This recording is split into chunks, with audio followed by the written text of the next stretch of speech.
Assalamualaikum warahmatullahi wabarakatuh. Welcome back to YouTube channel Islam Bersama Islamikus. Udah memenuhi panggilan azan belum hari ini? Ngomong-ngomong tentang azan dilakukan oleh seorang muadzin dengan suara yang lantang, keras dan merdu. Ya, muadzin pertama dalam sejarah Islam adalah Bilal bin Rabah.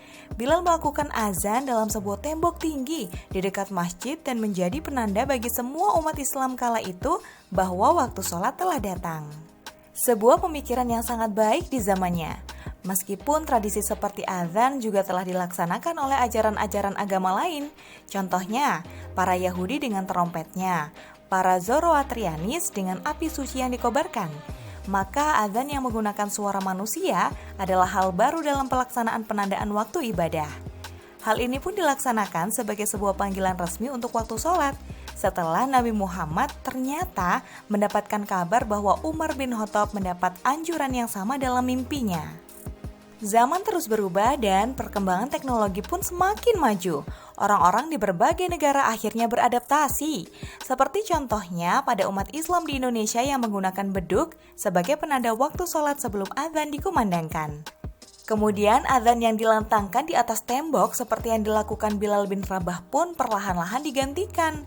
Hingga akhirnya umat muslim menggunakan pengeras suara sebagai salah satu media untuk mengumandangkan azan.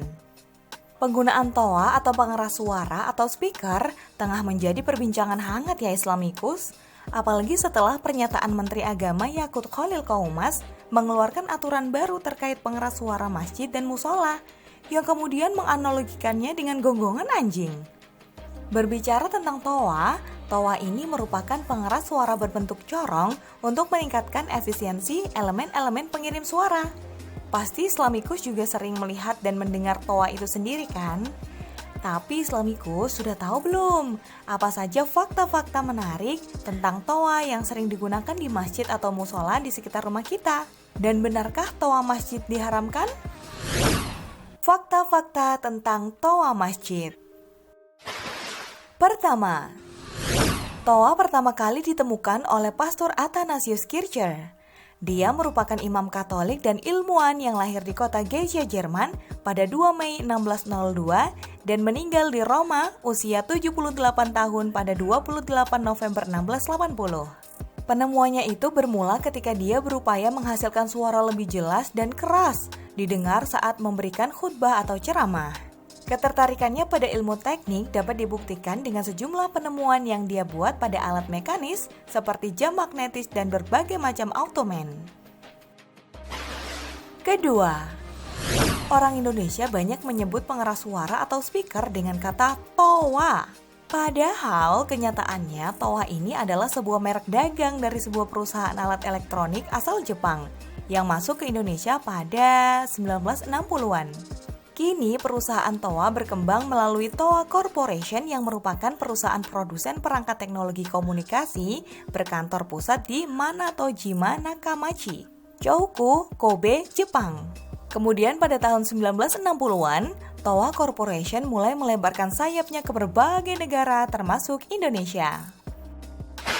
Ketiga, menurut Kees van Dijk dalam tulisannya yang berjudul Perubahan Kontur Masjid, karya G.F. Pitchper, menulis bahwa pengeras suara sudah masuk ke Indonesia jauh sebelum 1960-an. Dan Masjid Agung Surakarta adalah masjid pertama di Indonesia yang dilengkapi dengan pengeras suara atau toa. Keempat, sebelum terjadi polemik terkait penggunaan pengeras suara seperti saat ini, pada beberapa tahun silam juga pernah terjadi kontroversi yang sama loh Islamikus tentang penggunaan pengeras suara di masjid. Yaitu pada tahun 1970-an, ada sebuah masjid yang mengharamkan penggunaannya kala itu. Sebuah masjid di daerah Kebonjeruk, Jakarta mengharamkan dengan alasan pada zaman Nabi tidak ada pengeras suara. Juga kontroversi yang sama terjadi pada tahun 2018 saat Bapak Ganjar Pranowo, saat ini Gubernur Jawa Tengah, membacakan potongan puisi oleh Gusmus. Potongan puisi itu menyebutkan, "Kau bilang Tuhan sangat dekat, namun kau sendiri memanggilnya dengan pengeras suara setiap saat." Dan dari sinilah kemudian ada kelompok yang menganggap Bapak Ganjar menistakan agama. Tapi akhirnya kelompok tersebut tidak jadi melaporkan beliau setelah mengetahui puisi itu merupakan karya Kiai Haji Mustafa Bisri atau Gus Mus. Yang kelima, pengeras suara atau TOA telah diatur penggunaannya oleh Kementerian Agama dalam Surat Edaran Bernomor 5 Tahun 2022 tentang pedoman penggunaan suara di masjid dan mushola, dan berikut aturannya. Pertama, pemasangan pengeras suara dipisahkan antara pengeras suara yang difungsikan keluar dan pengeras suara yang difungsikan ke dalam masjid atau mushola. Kedua, untuk mendapatkan hasil suara yang optimal, hendaknya dilakukan pengaturan akustik yang baik. Ketiga, volume pengeras suara diatur sesuai dengan kebutuhan dan paling besar adalah 100 desibel. Dan yang keempat, dalam hal penggunaan pengeras suara dengan pemutaran rekaman, hendaknya memperhatikan kualitas rekaman, waktu, dan bacaan akhir ayat, sholawat atau tarhim. Well, walaupun penerapan aturan dan sanksinya sangat meragukan, peraturan ini patut kita perhatikan ya Islamikus. Penerapan aturan mengenai pengeras suara masjid ini tergolong lambat apabila dibandingkan dengan negara-negara di daerah Timur Tengah. Arab Saudi contohnya, telah mengatur penggunaan pengeras suara masjid sejak tahun 2015. Poin aturannya kurang lebih sama dengan yang baru-baru ini dikeluarkan oleh Kemenak. Dan untuk penggunaan TOA, pada dasarnya memang pengeras suara atau TOA masjid ini adalah hal yang baru atau bid'ah. Tapi termasuk bid'ah hasanah atau bid'ah yang baik jika memang itu mengandung kemaslahatan atau kebaikan lebih besar daripada mudaratnya atau keburukannya.